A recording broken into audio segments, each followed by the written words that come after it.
Para formar e pôr em ação fisioterapeutas de excelência nas nossas UTIs, está entrando no ar mais um episódio do podcast UTI Informa em Ação. Eu sou Sancler Bernardes, fisioterapeuta intensivista, e você pode conversar comigo no @SanclerBernardes. Olá pessoal, sejam todos bem-vindos. Eu sou a Débora, fisioterapeuta intensivista, e você pode falar comigo no @movimento_UTI. E juntos, mais uma semana, pós-CIFIR ainda, né? Vai render. CIFIR vai render muitas semanas pós-CIFIR, né? Daria Eu para não sei fazer uma você, mas... série, né? Uma novela, uma temporada.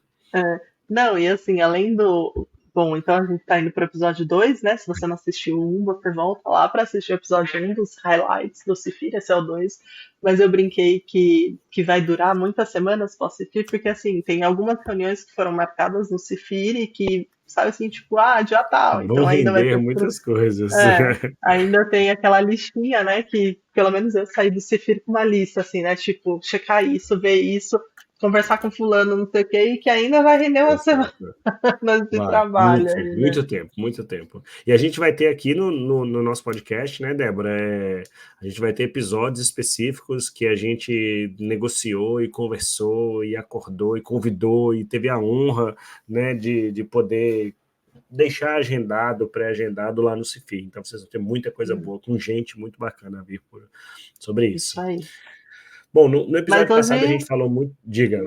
O episódio não, passado a gente falou sobre reabilitação, né, como um todo. E aí hoje a gente vai olhar para as outras coisas que o evento trouxe também. O evento não foi só de reabilitação especificamente da parte de exercícios.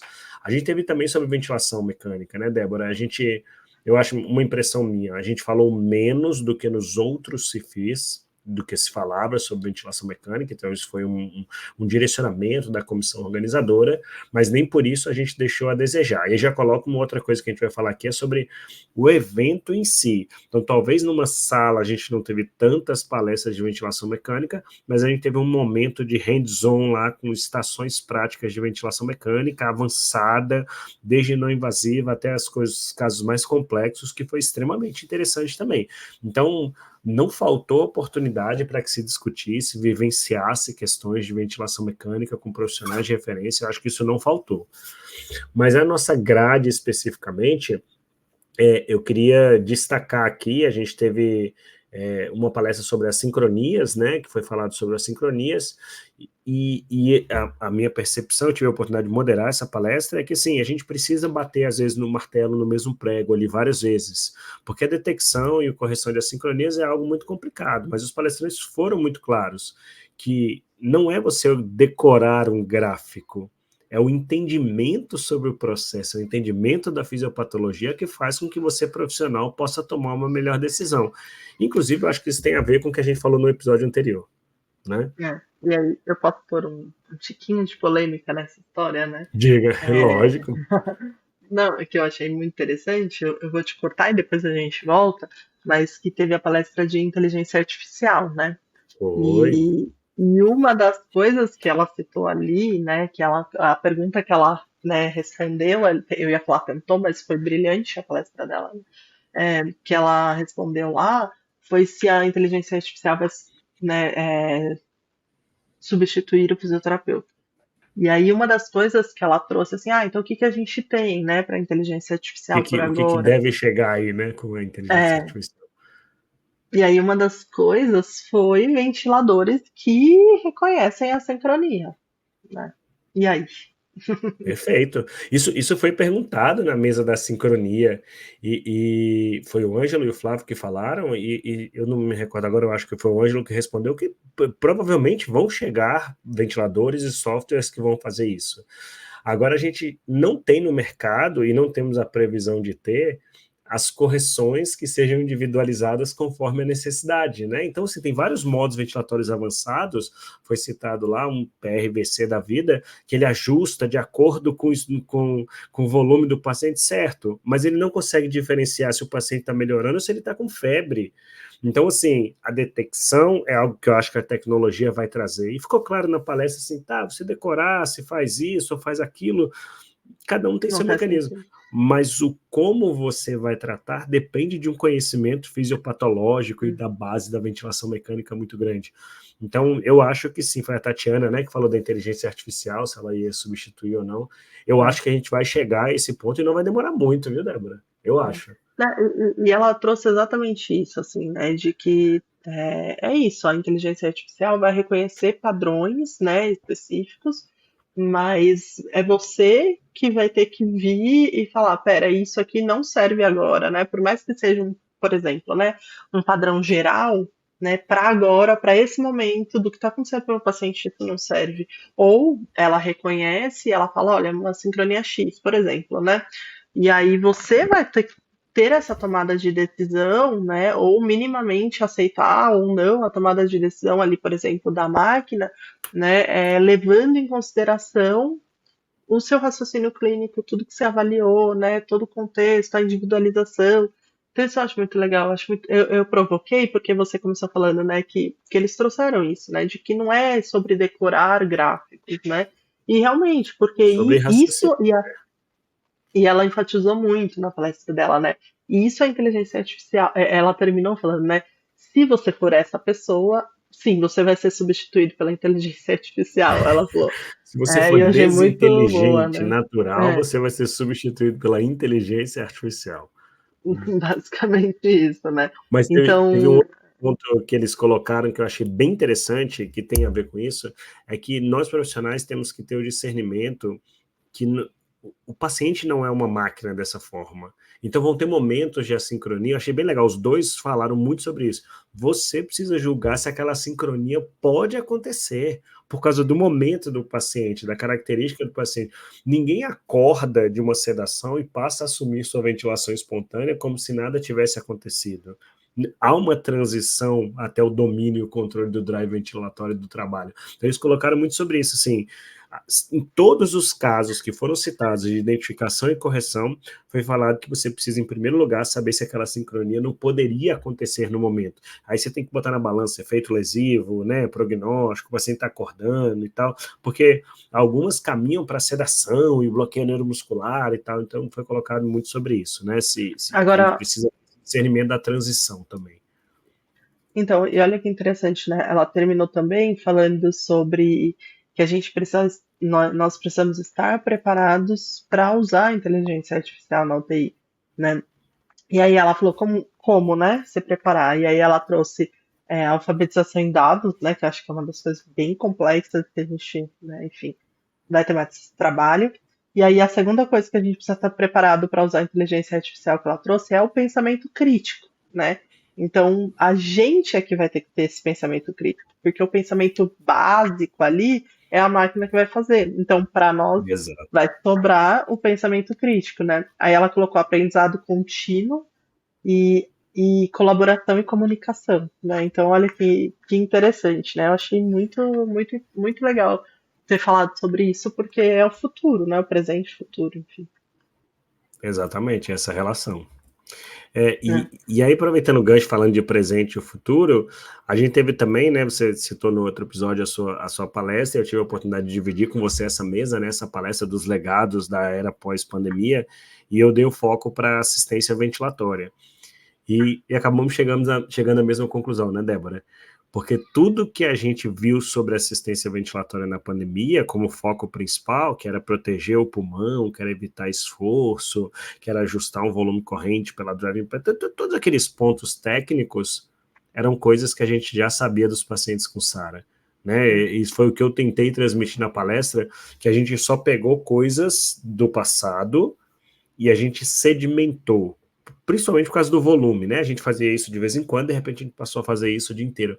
Mas a gente precisou ter aquela base para que a gente pudesse conduzir adequadamente. Então, se a gente aprendeu a estratégia ventilatória, não acho que a gente tenha aprendido, mas a gente talvez sedimentou ela melhor, a gente concretizou um pouco mais aquele conhecimento, porque a gente entendeu o quanto aquilo era necessário e importante. E eu acho que isso que fica como legado. Então, ninguém entra numa UTI hoje sem chegar numa ventilação mecânica e checar se ela está num parâmetro protetor. Entendeu? Ninguém ventila mais assim, né? Ninguém ventila, eu vou encher o pulmão de ar, porque Então, isso é um legado, é um aprendizado, é você afirmar o que a gente já sabia, né? Eu coloquei isso lá e eu acho, e a gente brincou, né? Eu uso músicas na palestra, e eu coloquei, e eu acho que o que mais me marca é que eu coloquei uma frase que eu vejo um museu de grandes novidades, né? É isso, e serve para o episódio anterior da reabilitação, como serve para a ventilação mecânica. É um museu de grandes novidades. A gente está estudando os pormenores cada vez mais, a gente está sendo mais específico, mas se a gente for para o pormenor e deixar de lado a base, a gente vai ter um problema muito sério em suporte ventilatório. É proteger pulmão, é evitar esforço. Esse é o caminho de todas as estratégias ventilatórias que a gente tem hoje em dia. E aí, acho que dá também para a gente lembrar da palestra sobre VNI, né, que era o estado da arte.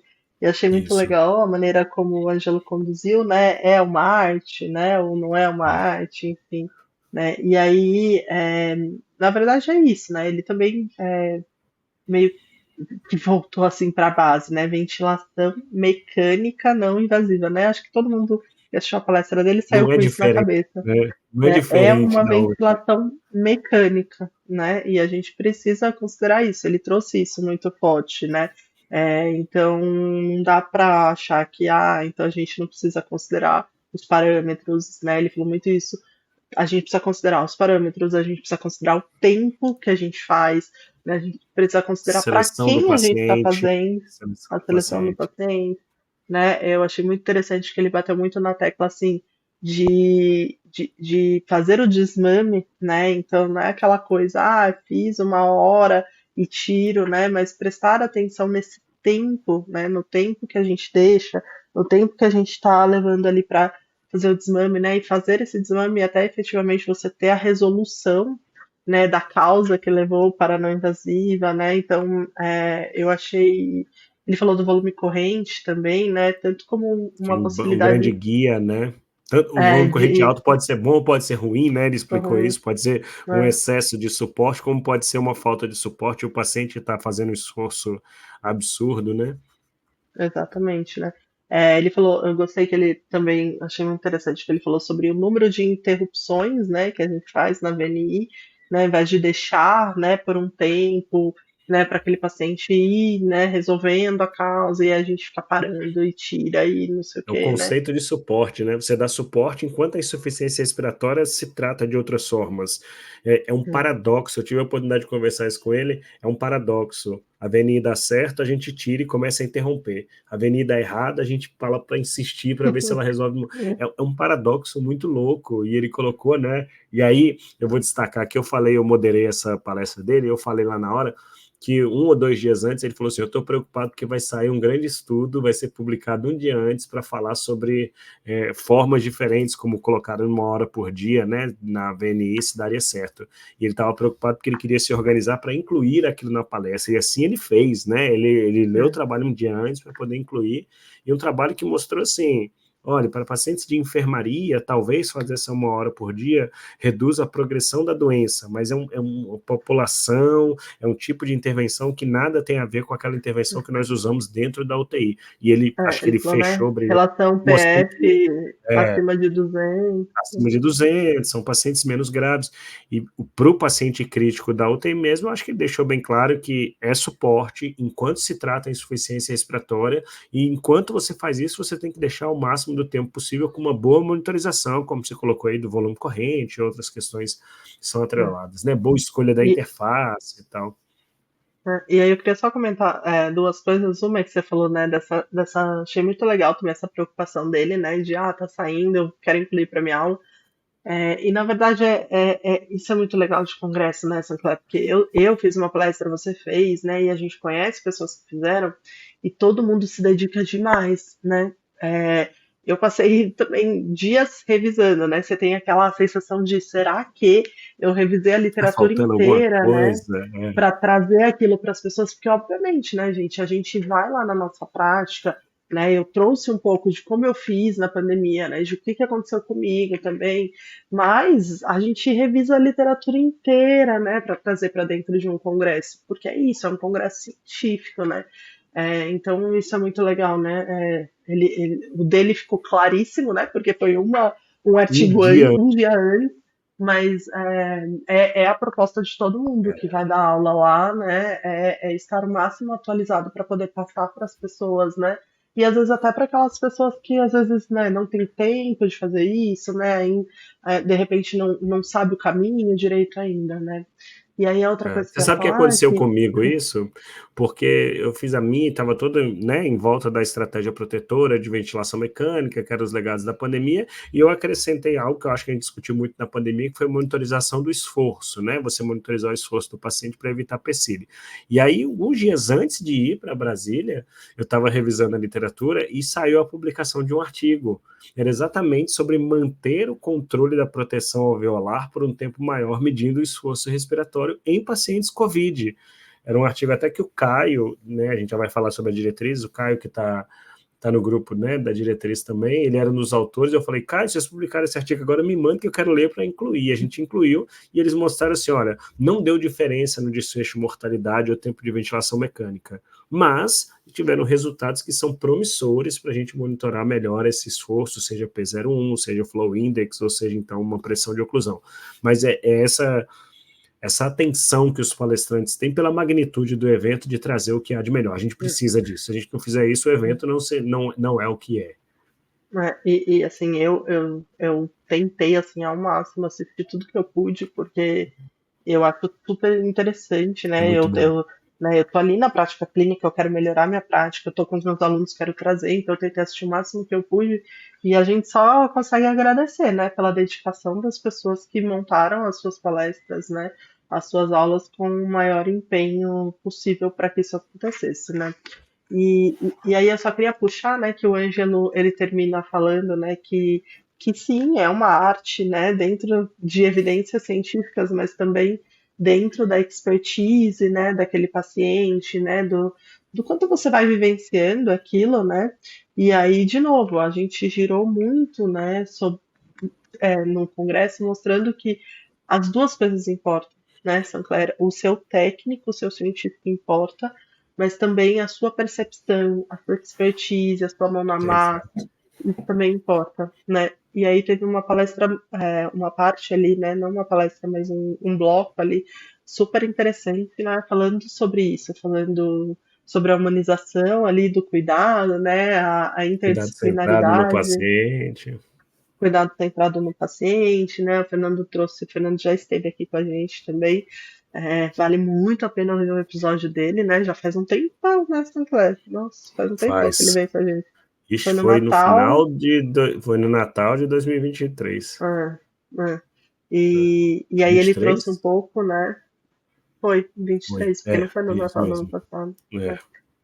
E aí ele trouxe um pouco, né, dessas questões de visualização de cuidado, né, do respeito pela autonomia do paciente, né, que a gente não pode deixar isso de lado, né, a comunicação efetiva, a compaixão e a empatia. E aí ele deu o exemplo da música, né, do como a música pode ser aí uma interdisciplinariedade, né, no contexto do cuidado centrado ao paciente. Então foi muito, muito legal, né. E depois veio especificamente sobre hard skills e soft skills, E né? Que a soft gente skills, né? fala demais aqui, né? E até antes disso, só acrescentar uma coisa. Antes do Fernando, a gente teve uma palestra também que foi online do Leonardo, por Uhum. questões de logística, né? Ele está no Rio Grande do Sul e ele não teve condições de ir para o evento, mas ele falou sobre o líder vulnerável. Muito bacana, a gente estava falando, né, no outro episódio sobre a liderança de cada um dentro do processo de reabilitação, e ele mostrou e falou muito, e mostrou inclusive da ciência a formação que o líder vulnerável é o líder que participa, ele entende o que acontece, né? Ele não está num patamar muito distante. Eu achei muito legal que ele mostrou uma pesquisa assim que quase 90% das pessoas se julgam líderes vulneráveis, que estão próximos, que entendem, que conversam. E aí quando você inverte, você vai para o outro lado da pirâmide, só 30% vê o seu líder assim. Então as pessoas se veem de maneiras diferentes do que elas efetivamente são. E a gente precisa melhorar isso no nosso dia a dia. E aí depois, É, quando juntou a do Leonardo e a do Fernando, veio a do Wellington também, sobre soft skills e hard skills. E assim, foi brilhante. Para mim, essa mesa, eu vou ser bem sincero, Débora, foi uma das melhores coisas que o evento proporcionou, porque mostrou que efetivamente, cientificamente, eticamente, a gente precisa desse equilíbrio entre soft e hard skills, né? Era uma pergunta que o Wellington respondeu. Eu vou só dar um número que eu gostei, depois eu passo a palavra para você. Ele mostrou um trabalho que 50% dos erros que Que eu ia acontecem... falar. Você já ia falar? Então eu vou adiantar, você complementa. Que 50% das falhas terapêuticas que acontecem no serviço de terapia intensiva são atrelados a habilidades não técnicas. E isso responde assim, a gente precisa só de soft skill, só de hard skill? Não, eu preciso meio a meio. Metade é soft skill, metade é hard skill e pronto, você tem que ter habilidade técnica, mas você tem que entender que você está inserido no mundo, que você é humano e que você está tratando de pessoas humanas e que demandam outras habilidades. Então, assim, não temos mais espaço para o profissional mecânico, não temos mais espaço para o profissional que não treina essas habilidades, e eu acho que quem nos acompanha aqui há 80 e tantos, 90 episódios, sabe que a gente vem batalhando muito por isso aqui, né? Uhum. E eu acho muito legal quando ela vem dentro de um congresso científico, né? Porque você vê, né? A gente fez o episódio 1, né? Sobre o congresso, agora a gente está no 2, e o tanto de evidência científica de técnica que a gente trouxe, né? Então, olha, VNI, assim, assado, olha, a reabilitação mais cedo, à noite, né? E aí a gente vem falando de técnicas, né? De intervenções, baseado em ciência, né? E de repente a gente começa a falar de soft skills, né? Porque na verdade a gente já entendeu que essas técnicas sozinhas, elas não adiantam. E na Exato. verdade você não consegue fazer, né? Você não consegue fazer, né? Não adianta você falar de VNI, por exemplo, né? Que a gente tem que deixar por um tempo até resolver a insuficiência respiratória, Se se você você não não tiver explicar direito soft para o paciente, skills. comunicação, por exemplo. Exatamente, para a equipe, né? Que olha, a gente precisa deixar, então vocês precisam também ajudar, né? De repente, se o paciente está agitado, chamar, a gente vê, né? Então é isso que você falou, né? Elas se complementam e você não vai conseguir entregar bem hard skills se você não tiver soft skills, mas se você tiver só soft skills, as suas hard skills não vão acontecer e o tratamento do paciente não vai ser legal, né? Eu tinha marcado para falar esse dado, porque eu achei super interessante, né? Que a gente se preocupa tanto com a técnica e que ali metade dos erros não vem de erros de técnica, né? Mas vem de outros componentes, né? Então, e eu acho, Sancler, que essa é uma discussão. Acabou que o Wellington falou de algumas, né? Soft skills, mas eu acho que essa discussão de quais as competências são necessárias para um fisioterapeuta de UTI é uma discussão extremamente importante que já passou da hora da gente fazer e ela tem que começar lá na graduação, né? Quais as De fazer competências processos formadores, né? exatamente de um aluno de graduação pensando na UTI e depois vindo para, tá, a pessoa foi para a especialização. Agora, quais são as Residência, competências especialização, a mais, né, ou mais específicas, trabalhadas o de que que se forma, soma? né, mas eu acho que essa discussão de quais competências, ela pode abrir tantos caminhos, sabe? Eu acho que ela pode abrir caminho para a nossa valorização, né, em termos financeiros, em termos de lugar na equipe, né? Eu acho que ela pode abrir caminho, sabe, para sabe aquela coisa que às vezes a gente fala assim, sem julgar ninguém, né? Mas nossa, essa pessoa não tem perfil de UTI, sabe? A gente vai conseguir, né? Porque não é para todo mundo, né, gente? Do mesmo jeito que não é para mim, por exemplo, sei lá, tá falando hoje com alguém que, tipo, gineco, não é para mim, entendeu? Não tem perfil de fisioterapeuta que atende Que tem gineco que no saber, né, ambulatório, quais são as entendeu? habilidades que você precisa. Exatamente. Então eu acho que é uma discussão muito válida, assim, né, para a gente formar as pessoas e depois do processo de formação, essa definição das competências, ela vai ajudar a gente a achar o nosso lugar, sabe? E o nosso valor dentro da UTI. Então eu, Débora, vejo um futuro aí nesse tema de competências dentro da UTI, sabe? Eu também acho. E quem acompanha a gente aqui, se você voltar nos 90 episódios que a gente tem, vocês vão perceber que sempre que a gente tem um convidado aqui, a gente faz essa pergunta para o convidado. quais são as habilidades, quais são as competências que um profissional precisa ter para aquele assunto específico que a gente está discutindo, né? Então, eu também acho que é o futuro. E eu acho que o Congresso oportunizou isso, né, Débora? O Cefiro oportunizou a gente colocar isso numa mesa e colocar outras discussões em pauta. Eu também queria chamar a atenção aqui para uma palestra que a gente teve no último dia, né, que da qual você também participou, que era Mulheres na Ciência. Então, assim, a gente tem que furar a bolha técnica, a gente tem que furar a bolha de hard skills, a gente tem que discutir o que precisa ser discutido. Estamos diante de uma profissão majoritariamente feminina. Então, vocês abrilhantaram lá com uma mesa mostrando as mulheres em todos os cenários, gestão, pesquisa, atrelar Sim. serviço público com privado, processo, em tudo. E aí eu acho que você pode falar mais que eu um pouquinho sobre essa mesa aí, que foi bem no finalzinho, quase o encerramento do evento.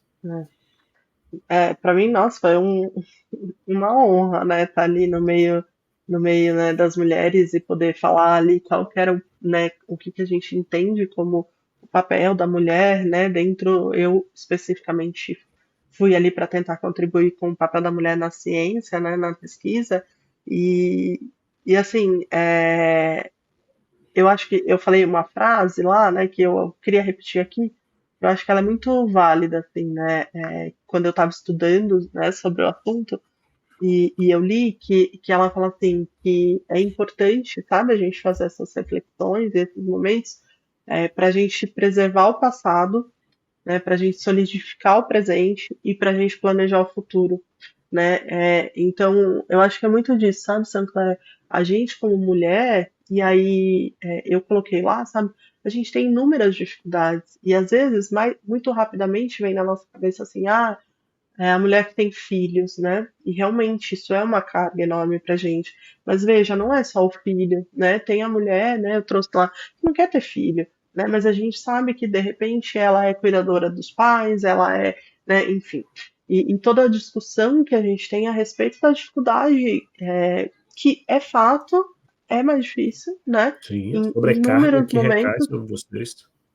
ser mulheres, né? E para de repente ter uma voz, né? E aqui eu já deixo aqui, né, o nosso agradecimento à Fernanda, né, pelo CIFI, porque, né, a liderança que ela tem Exato. e que eu fico só imaginando, né, tudo que ela passou, o tanto de vezes que ela precisou, né, ser firme, se impor e que às vezes, né, a gente tem que fazer um esforço ali, né, para isso. Então, a gente falou um pouquinho, né, quem não estava lá, sobre como as coisas têm melhorado, né? Então, o quanto CNPq, né, tem olhado para isso, né? Porque até Editais comentei, né? específicos, né? É, Tem porque às vezes entendido você. essa sobrecarga e a necessidade E o de momento, adequação, né? e o momento da mulher, né? Porque às vezes você volta de uma licença maternidade, e aí para você concorrer a um edital, por exemplo, você tem que mostrar suas últimas publicações dos 3 anos. Aí você fala, pô, Porque um entendeu? ano Como é que eu vou parada, mostrar? Né? Então, é, é, assim, a gente comentou sobre isso, né? O quanto vem mudando essa visão, né? CNPq, o quanto Lattes agora você pode pôr lá o tempo que você, né, enfim, ficou de licença maternidade. E tudo isso eu acho que não é para assim, facilitar a nossa vida, sabe? Mas é para dar peso para as coisas que efetivamente têm um peso, que aconteceram, enfim. Então acho que foi para muito, muito equalizar, legal. né? Talvez seja para Exatamente. equalizar, não é para simplificar, não, é equalizar, tem que ser justo. E foi muito legal, sabe? Porque algumas pessoas vieram falar comigo depois, e eu ouvi também algumas conversas perto de mim, muito assim, sabe? Nossa, agora eu tô com coragem de continuar meu doutorado depois de 2 filhos. Ai, nossa, agora eu tô achando que talvez aquilo que eu ouvi de uma pessoa, né? Eu ouvi ela falando pra amiga, nossa, aquilo que eu achava que talvez não fosse dar, agora eu acho que pode ser que dê, sabe? Então é muito legal, né, Claire? A gente precisa de É, referência. E assim, para nós mulheres, nem sempre é fácil olhar para um homem e ter ele como ter referência, como porque referência, porque ele não ele vive o que não. vocês vivem, ele não passa o que Exatamente. vocês passam, né? Não Então, tem como muito você legal. ter uma pessoa que vai ter fala numa coisa que você vive e ela não, é impossível. Mas foi Exatamente. brilhante, parabéns para vocês. Eu acho que a gente tem que buscar continuamente esse mundo que seja mais equalizado, mais justo, de acordo com o que cada um faz no mundo, né? E E teve aí uma agora outra o coisa parabéns. que Não, agora é é, minha vez. E agora o meu parabéns é para você, né? Poxa vida, eu falei que eu só não peguei quem tava lá, né? Eu só não peguei o microfone para falar porque eu ia quebrar demais o protocolo, que o Wellington ia brigar comigo. Mas, poxa vida, né? Parabéns para você e para o Bruno, né? Que a gente vai falar, né? Então, o último momento ali foi o anúncio das diretrizes, né? Então, a gente vai ter até o final do ano. A gente vai ter no segundo semestre aí a publicação, né, das diretrizes de reabilitação em UTI, né? E, poxa, é um marco histórico e você e o Bruno conduziram isso brilhantemente, né? A gente sabe que teve outras pessoas por trás e daqui a pouco você pode falar, mas eu não poderia deixar de dizer, né, do seu papel, porque você não disse na hora da palestra, então eu estou dizendo aqui, né, de conduzir brilhantemente a nossa equipe, né? Tive o prazer e a honra de estar dentro da equipe para essas diretrizes, né, Sancler? Obrigado, Débora, muito obrigado mesmo. Eu acho que foi um marco para a nossa especialidade, porque, como o Daniel no início falou, e o Wellington também depois, a gente sempre dependeu de guidelines e diretrizes internacionais. A gente sempre incorpora isso para a nossa prática. E há meses a gente vem trabalhando para elaborar documentos, para elaborar uma diretriz que seja especificamente nossa, feita por nós e para nossos fisioterapeutas da ponta. Então foi um marco, a gente lançou e mostrou o processo como é feito, e eu acho que o poder falar sobre como o processo da diretriz aconteceu mostrou para todo mundo assim, olha, a gente ainda vai publicar, a gente não vai discutir agora aqui resultados e tal, acho que quando a gente publicar cabe um episódio aqui botando 30 pessoas nessa sala, mas a gente mostrou que é muito sério. Então, o que é que vem a ser colocado nas diretrizes é muito sério, é pautado em ciência, é pautado em altíssima qualidade, é feito com muito trabalho. Então, realmente foi um orgulho poder participar e de ter uma equipe, né? Você colocou eu e o Bruno aí, a gente coordena a diretriz de reabilitação na UTI, mas a gente tem um grupo de painelistas, que é você, a Adriana Lunardi, o Bruno Guimarães, o Fernando Guimarães e o Caio Moraes, são profissionais de extrema referência na nossa área, e é onde a gente vem arduamente trabalhando aí nos últimos meses para entregar algo muito digno de qualidade para os nossos profissionais. Então foi um marco, a Sobrafir está de parabéns, o Gerson e a Fernanda Lanza, o Gerson Cipriano e a Fernanda Lanza, que encabeçam isso aí, e também a Verônica, do Rio Grande do Sul, que é a nossa assistente metodológica. Então, eu acho que assim, a apresentação no CIFI, ela mostrou para todo mundo, olha, a gente vai trazer um documento para vocês, foram apresentados alguns dados preliminares, mas entendam que isso é feito com uma qualidade absurda e extrema. Não é opinião de especialistas, não é isso que a gente fez. A gente poderia ter se juntado e escrito um documento muito bonito também. Eu acho que com o gabarito de todo mundo envolvido, a gente poderia ter feito isso, mas não foi esse o caminho. Foi um caminho que é seguido pelas grandes associações do mundo e que está sempre no topo da evidência científica. Em breve a gente vai ter um episódio aqui, né, Débora? Já estou me convidando para esse episódio. Ainda bem que você vai estar, né? Viu? Deixa eu falar antes da gente terminar, eu só queria comentar, né, que a gente teve apresentação de posters, muitas apresentações, foi muito legal. Que eram mais de 500 trabalhos, né, se eu não me engano. Eu não lembro números agora, mas muitos trabalhos. E eu tive a oportunidade de avaliar, né, alguns posters, e aí eu só queria chamar a atenção, assim, que eu avaliei o quanto é importante a gente furar bolhas, né, que a gente próprio criou, sei lá por quê, né. Mas eu avaliei até essa pessoa, eu não vou lembrar o nome dele, então se ele estiver ouvindo o nosso episódio, por favor, que ele venha conversar com a gente, que a gente dá os créditos depois, né, mas que eu achei tão engraçado que ele começou assim, olha, o meu trabalho, se justificando, sabe, o meu trabalho não é sobre os pacientes, mas ele também é importante, porque ele é sobre os profissionais, né? E eu falei, caramba, ele é muito importante, né? Só que assim, a gente está tão acostumado, né? A só, Achar vamos que é olhar os só o profissionais, olhar os resultado profissionais. numérico com o É, paciente que os importa, né? pacientes. E aí eu achei muito legal que ele trouxe uma pesquisa voltada para os profissionais, para nível de ansiedade, de depressão, fisioterapeutas de Fantástico. UTI, né? E o quanto a gente discutiu muito isso na hora, né? O quanto isso pode agregar para nossa profissão, né? E eu achei muito legal. E aí eu vi vários posters muito legais, né? E eu acho que é uma oportunidade única, né? Para os alunos, para os profissionais, né? Para a gente, né? Conversei com algumas pessoas que estão fazendo coisas que vão para o mesmo caminho que a minha, e aí eu falei, poxa, vocês não querem se juntar? Vamos nos juntar, né? Para fazer uma coisa mais de peso, porque eu acho que essa é uma diferença muito grande da pesquisa no Brasil para fora. Fora do Brasil, eles se juntam muito, né, Sinclair? Eles fazem grandes grupos de pesquisa para fazer a pesquisa daquela temática. E aí, de repente, a gente vê aqui no Brasil, né, quando a gente vai, por exemplo, no CIFI, que existem grupos menores espalhados, o Brasil é muito grande, né, E espalhados fazendo coisas muito semelhantes. com mesmas temáticas muito parecidas. E aí é uma oportunidade muito legal passear pelos pôsteres e conseguir olhar e falar, ai, essa pessoa, eu vou escrever para ela, vou sugerir isso, vamos se juntar. Então foi muito legal. E as apresentações orais, né? Você apresentou uma aluna minha apresentou um também, e aí também é uma ótima oportunidade, assim, né, de discutir e treinar, né? Treinar a apresentação, né? Mostrar os Conhecer um nossos pouco dos resultados, outros. Sabe que né? eu tive essa sensação, a gente ficou em salas separadas, né, você e a sua aluna, a Elo, que apresentou, né, Uhum. e na sala que eu fiquei, que eu apresentei um pouco dos dados do que a gente monitora aqui de indicadores de função dentro da UTI, a maioria dos trabalhos era semelhante. Aí eu fiquei pensando nisso que você falou, caramba, tá todo mundo estudando a mesma coisa. Já pensou se todo mundo estivesse estudando junto? Em vez de ter 6, 10 trabalhos menores, a gente teria um trabalho gigantesco. Porque talvez muda a escala. Eu estou avaliando pela JH, HLM, e outro trabalhando pela MS. Mas eu estou fazendo a mesma coisa.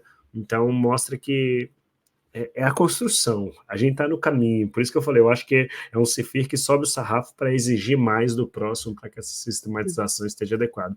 Mas E a trabalhos, eu gente acho que já, todo mundo que tem a oportunidade tem que mandar trabalho para um evento como o eu ia CIFIR. falar isso, e a gente já sai desse já pensando, né? Tipo, programando, E que eu eu vou preciso escrever no próximo. coletar, mandar para o comitê de ética, coletar em tanto tempo para ter resultado, para poder mandar para o Cifir. Então, quem está ouvindo a gente, né? Espero que você tenha ficado com bastante vontade de ir no Cifir, de mandar trabalho. Então, já senta ali com seu grupo de pesquisa, com seu professor, se você é aluno, né? E já começa a pensar, né? Porque, obviamente, demanda tempo, né, gente? Tanto de comitê de ética, de coleta. Então já começa a se organizar para isso, porque afinal de contas, Sinclair, onde nos veremos em 2026? Deixa eu Olha aparecer aqui, lá. ó. Nos veremos aqui em Natal em 2026. Estamos esperando todo mundo. 22º CIFI foi anunciado lá. Acontecerá aqui em Natal. Vai ser muito legal poder receber todo mundo aqui. É uma honra fazer parte do grupo, né, que batalhou para que isso acontecesse e viabilizou. E nós aqui da Regional do Rio Grande do Norte ficamos muito felizes com a escolha e já estou no clima, já estou no clima. Não deu tempo de descansar do primeiro Cifir, não, para a gente entrar no clima. Vai ser muito legal. Né? E é uma oportunidade para quem não conhece Natal conhecer e para quem já conhece para revisitar. Falei isso já. Vai rolar alguns dias antes, alguns Alguns dias dias antes depois, ou alguns dias né? depois, tem que ser assim, Porque todo mundo tem que se programar para isso. Porque você sabe que eu falei esses dias para alguém que, diferente de alguns congressos, né? Quem já teve a oportunidade de ir, por exemplo, congresso da TS, pro European, né?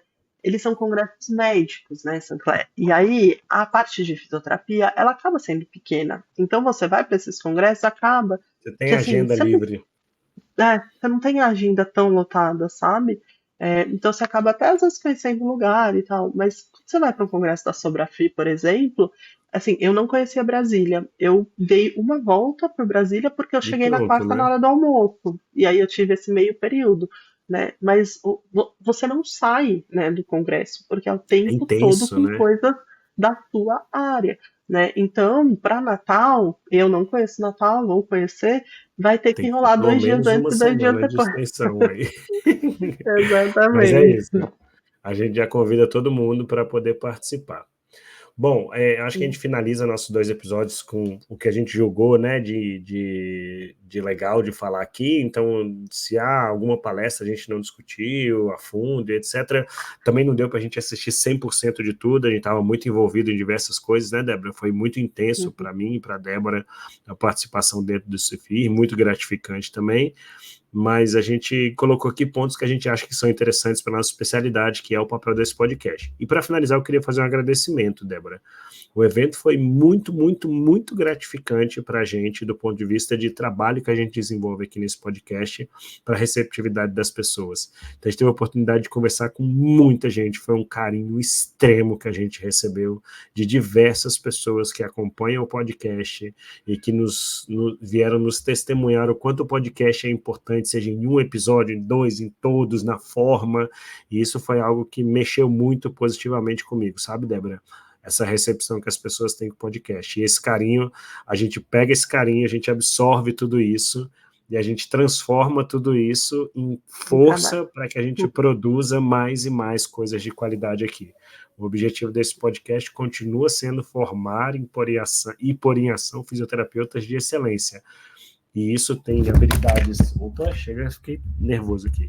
Tem habilidades técnicas, não técnicas, tem muita coisa que a gente precisa discutir. Então, obrigado a todo mundo que veio, e até quem não veio, que não se sentiu à vontade de vir, mas todo mundo que nos procurou e demonstrou seu carinho por mim, pela Débora e pelo podcast. Eu diria que foi o ápice do evento para mim. Exatamente, né? Teve gente do Peru que veio falar com a gente, né? A gente sabe que o podcast chega acompanha no lá. Chile, né? E todo mundo aqui, né, no nosso país que vem falar o quanto, eu uso episódio do podcast para minha equipe, eu uso para os meus alunos, para mim mesmo, né? A gente teve desde alunos até pessoas formadas há muitos anos, né, vindo trocar com a gente, isso deixou a gente muito feliz e muito cheio de energia, né, Sancler, para continuar trabalhando, para continuar gravando, para a gente chegar em 2026 e gravar o primeiro episódio do podcast juntos numa sala real, né? A ideia é essa. Então, obrigada, gente. Eu queria só fazer um adendo aqui na sua última fala também, de que não dava tempo, né, da gente falar sobre tudo aqui, e aí o podcast está aberto para isso, né? Então, como a gente falou, a gente já combinou com o David de vir falar, a gente já tem várias pessoas que a gente quer que venham explorar mais o tema do Cifir aqui no nosso podcast. Então, a gente tem vários episódios aí pela frente para falar sobre isso também. Tá bom? Então, e também fica aqui, né, nossos parabéns para a equipe organizadora, né, da Sobrafir, do Congresso, porque realmente foi um trabalho enorme e que eles tenham certeza que foi de excelência e deu muitos frutos para todo mundo. Obrigada, pessoal, por nos acompanharem e a gente se vê aqui a semana que vem. Beijo, tchau. Tchau, tchau.